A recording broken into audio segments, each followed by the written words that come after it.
And here we go. One slug of dough that is not sticking to the board. It's left this beautiful clean white patch on the board where there's no stray flour or anything, and it's not sticking to my hands. That you could bake as is in a large loaf tin. You could cut it in two and form it into 2 loaves to bake in 2 smaller loaf tins.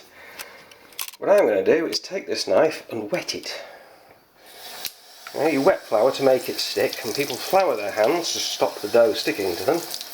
And here I am, wetting the knife.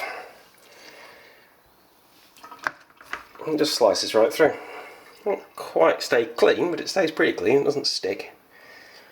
So I can use this to split that dough ball into 4, and then either do a different recipe with each quarter, or just bake them all as they are.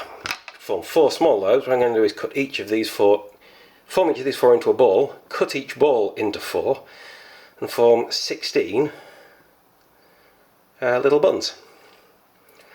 To be whey bread, it should be flat and leaf shaped. I do have an idea for that, but first I wanted to make sure this version of the recipe is working.